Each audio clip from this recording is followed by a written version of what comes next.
Students,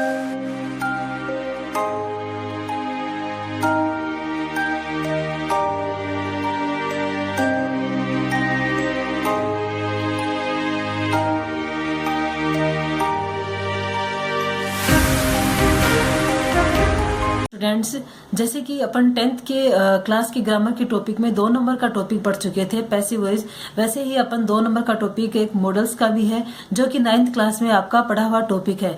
तो उस 2 number के टॉपिक को अपन पढ़ सकते हैं। तो मॉडल्स का मतलब होता है कि मूड, यानी कोई भी जो सब्जेक्ट होता है उसके मूड पे डिपेंड करता है, और मॉडल्स है वो किसी सेंटेंस में हेल्पिंग वर्ब का ही काम करते हैं। जैसे कि अगर अपन टेंस पढ़ेंगे तो टेंस में एक रूल आएगा कि जो भी मॉडल्स होते हैं उनके बाद हमेशा मेन वर्ब की फर्स्ट फॉर्म आती है। इस प्रकार जो मॉडल्स है वो मेन वर्ब की हेल्पिंग वर्ब के रूप में ही काम करती है। तो मॉडल्स को पढ़ने के लिए अपन नोट्स के रूप में जैसे अपन मॉडल्स पढ़ते हैं तो सबसे पहले अपन लेंगे कैन को, और कैन का यूज यानी कैन का किसी भी सेंटेंस में यूज कब किया जाता है तो वो होता है सब्जेक्ट की एबिलिटी दिखाने के लिए, कैपेसिटी दिखाने के लिए या कैपेबिलिटी दिखाने के लिए। तो एक तो हो गया एक जो किसी भी व्यक्ति की एबिलिटी, कैपेसिटी या कैपेबिलिटी दिखाने के लिए, और वो भी कौन सी होती है, प्रेजेंट यानी वर्तमान में जो उसकी कैपेसिटी है, एबिलिटी है, उसको दिखाया जाता है। तो उसमें अपन कैन का यूज करते हैं। और दूसरा होता है इनफॉर्मल परमिशन। तो परमिशन या रिक्वेस्ट जैसे 2 तरीके की होती हैं, एक हो गई फॉर्मल, एक हो गई इनफॉर्मल। फॉर्मल का मतलब होता है अपनी ऑफिशियल, यानी ऑफिस में है, अपन स्कूल में है या कहीं भी है तो वहां अपन परमिशन लेते हैं तो उसमें अपन मे का यूज करते हैं। बल्कि इनफॉर्मल परमिशन यानी अपने फ्रेंड्स के बीच में है, अपने घर में है, वहां पे किसी भी काम के लिए अपन परमिशन लेते हैं तो वहां पे अपन कैन का यूज करते हैं।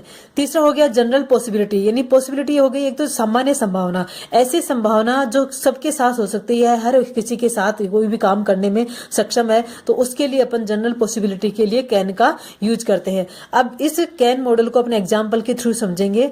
तो पहला जैसे I can lift this box, मैं इस बॉक्स को उठा सकता हूं।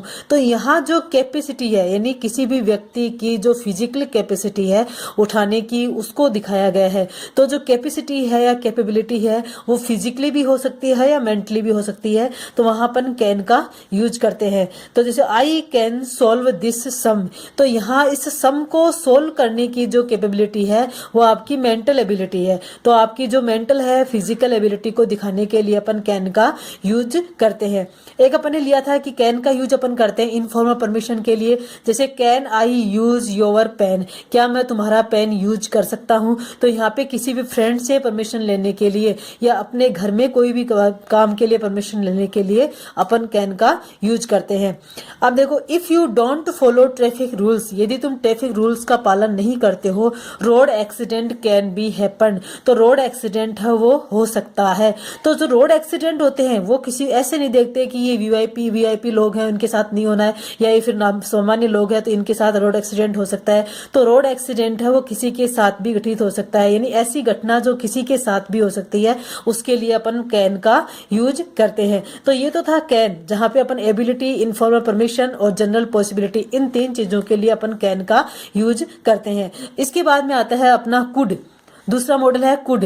कुड होता है पास्ट एबिलिटी और कैपेसिटी दिखाने के लिए, यानी प्रेजेंट की दिखाने के लिए तो अपन करते हैं कैन का यूज, और पास्ट एबिलिटी और कैपेसिटी दिखाने के लिए अपन करते हैं कुड का यूज। और एक चीज होती है जिसका यूज किया जाता है पोलाइट रिक्वेस्ट के लिए, यानी पोलाइट रिक्वेस्ट के लिए भी अपन कुड का यूज करते हैं। अब इनको फॉर एग्जाम्पल के थ्रू समझ सकते हैं कि I could swim this river, मैं इस नदी में तैर सकता था, when I was 10 years old, जब मैं 10 साल का था। तो 10 साल का यानी पास्ट में बताया गया है, पास्ट की एबिलिटी बताई गई है, तो यहाँ पे अपन ने कुड का यूज कर लिया। दूसरा, could you help me please, तो यहाँ पे सामने वाले से अपन एकदम से पोलाइट रिक्वेस्ट कर रहे हैं, तो यहाँ पे कुड का यूज किया गया है। तो ऑलमोस्ट जो कुड का यूज होता है वो जैसे प्लीज सेंटेंस जुड़ा हुआ रहता है, प्लीज आता है लास्ट में, तो उस सेंटेंसेस में अपन कुड का यूज करते हैं, क्योंकि जहाँ पे प्लीज हो गया वहां पोलाइट रिक्वेस्ट ही होती है। तो ऐसे सेंटेंसेस में अपन कुड का यूज करते हैं।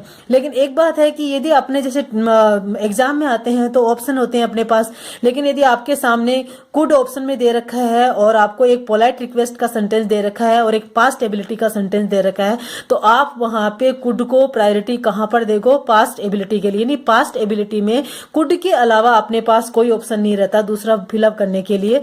तो जहां पास्ट एबिलिटी रहेगी तो वहां अपन कुड को ही फिलअप करेंगे। और पोलाइट रिक्वेस्ट के लिए अपने पास ऑप्शन होते हैं, जैसे कि मैं कुड के बाद में आप लोगों को बताऊंगी कि वुड का और विल का यूज कर सकते हैं। तो अपन पोलाइट रिक्वेस्ट के लिए तो कुड के अलावा अपने पास ऑप्शन होते हैं, लेकिन पास्ट एबिलिटी और कैपेसिटी के लिए अपने पास ऑप्शन नहीं होता है। तो एग्जाम में यदि पास्ट एबिलिटी का आपका सेंटेंस दे रखा है तो अपन कुड को ही फिलअप, जैसे कि कुड अपन ने पोलाइट रिक्वेस्ट के लिए पढ़ा था। तो दूसरा ऑप्शन जैसे मैंने कहा था कि कुड यदि आपको सेंटेंस मिलते हैं, एक तो पास्ट हैबिट का, एक पोलाइट रिक्वेस्ट का, तो अपन को कुड है वो पास्ट हैबिट के अंदर ही फिलअप करना होता है, क्योंकि पोलाइट रिक्वेस्ट के लिए अपने पास ऑप्शन होते हैं और वो होते हैं वुड और विल। तो सबसे पहले जैसे वुड को अपन पढ़ेंगे तो वुड का एक तो होता है पास्ट हैबिट के लिए, जैसे मैंने आपको कुड के बारे में बताया कि पोलाइट रिक्वेस्ट के लिए और पास्ट एबिलिटी के लिए अपन कुड का यूज करते हैं, लेकिन प्रायोरिटी कहां पर देते हैं? कुड को अपन पास्ट एबिलिटी के लिए। ऐसे ही वुड जो है वो भी पास्ट हैबिट के लिए और पोलाइट रिक्वेस्ट के लिए यूज होता है, लेकिन यदि सेंटेंस पास्ट हैबिट का आ रहा है और एक आपको पोलाइट रिक्वेस्ट का मिल रहा है तो अपन वुड को पास्ट हैबिट के लिए ही प्रायोरिटी देंगे।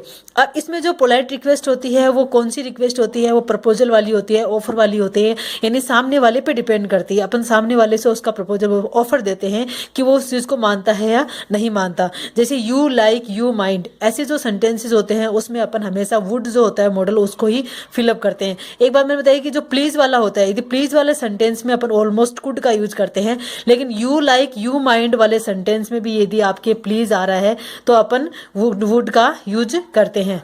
आप जैसे for example, my grand parents would sit in this garden, मेरे ग्रैंड पेरेंट्स इस गार्डन में बैठा करते थे।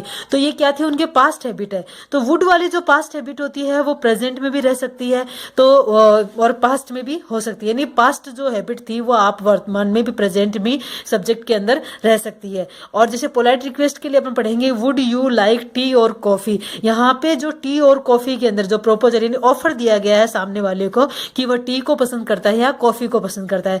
इस प्रकार जो प्रोपोजल वाली जो परमिशन जो रिक्वेस्ट होती है उसके लिए अपन वुड का यूज करते हैं, और जो पोलाइट रिक्वेस्ट होती है प्लीज वाली उसके लिए अपन कुड का यूज करते हैं।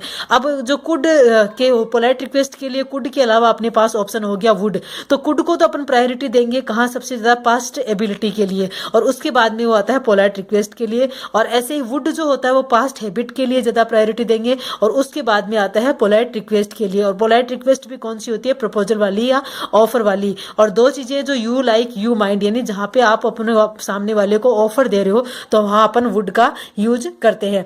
ऐसे ही पोलाइट रिक्वेस्ट के लिए एक होता है विल, विल भी पोलाइट रिक्वेस्ट होती है और वो होता है प्रपोजल या ऑफर वाले, यानी वुड का ऑप्शन होता है ये। तो पोलाइट रिक्वेस्ट के लिए अपने पास तीन ऑप्शन हो गए, एक तो कुड हो गया, एक वुड हो गया और एक विल हो गया। अब ये तीनों चीजें थी, यानी कुड का एक अलग से प्रायोरिटी वाला था और वुड के लिए भी अलग प्रायोरिटी देनी थी, और विल जो होता है वो भी पोलाइट रिक्वेस्ट के लिए होता है, तो वो भी पोलाइट रिक्वेस्ट होती है प्रपोजल वाली और ऑफर वाली। अब विल और शैल, यानी जो मैन होता है विल और शैल का यूज किया जाता है, वो किसी भी सेंटेंस में डिटर्मिनेशन को दिखाने के लिए, सब्जेक्ट के दृढ़ निश्चय को दिखाने के लिए विल का यूज होता है।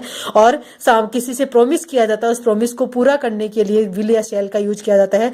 थ्रेटन, किसी को धमकी देते हैं तब अपन विल और शैल का यूज करते हैं। फ्यूचर का कोई एक्शन होता है तब अपन विल और शैल का यूज करते हैं।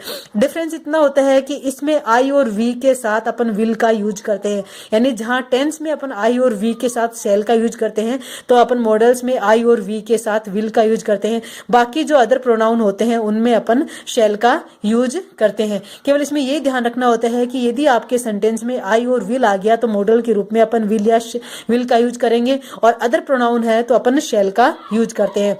For example, I will do this work with in 2 days, मैं 2 दिन के अंदर अंदर इस काम को कर लूंगा। यहाँ डिटर्मिनेशन है, या किसी से अपन प्रोमिस भी कर रहे हैं तो भी हो सकता है, तो यहाँ पे अपन विल का यूज करते हैं। तो आई जो प्रोनाउन था उसके साथ विल का यूज करते हैं, बाकी जो अदर प्रोनाउन होते हैं ही, शी, इट, दे जो भी होते हैं उनके साथ अपन शैल का यूज करते हैं। तो ये थे विल और शैल के, यानी डिटर्मिनेशन, प्रोमिस, थ्रेटन, फ्यूचर। जो डिटर्मिनेशन है, प्रोमिस है, थ्रेटन है, कोई भी दृढ़ निश्चय किया जाएगा लेकिन वो दृढ़ निश्चय पूरा कब होगा? फ्यूचर के अंदर। ऐसे प्रोमिस किया जाता है तो प्रोमिस पूरा कब होता है? फ्यूचर के अंदर। ऐसे किसी को धमकी दी जाती है तो वो धमकी वाला कार्य पूरा कब होता है? फ्यूचर के अंदर। इस प्रकार ये तीनों भी क्या हो गए? फ्यूचर के एक्शन के अकॉर्डिंग हो गए। तो फ्यूचर एक्शन में अपन विल और शैल का यूज करते हैं। इसमें इतना ध्यान रखना होता है कि आई और वी के साथ विल का यूज करेंगे, अदर प्रोनाउन के साथ शैल का यूज करते थे। तो ये अपने आज जो टॉपिक में पढ़े हैं अपने कैन का, कुड का, वुड और विल और शैल, ये प्रोनाउन जो है मॉडल्स उनको पढ़ा है। बाकी जो मॉडल्स है वो अपन अगले वीडियो में पढ़ेंगे। धन्यवाद।